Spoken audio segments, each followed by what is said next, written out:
শায়খুল হিন্দের এই জমিয়ত, মাদানীর আমানত এই জমিয়ত।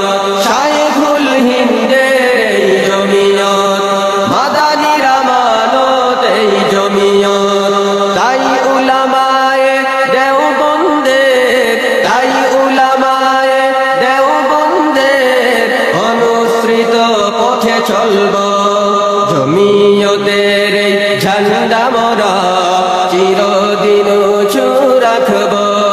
জমিয়তের এই ঝান্ডা মোরা চিরদিন উঁচু রাখব। সাদা কালো পতাকায় শান্তি আছে, জমিয়তে আছে মুক্তি। সাদা কালো পতাকায় শান্তি আছে, জমিয়তে আছে মুক্তি। তাই জমিয়ত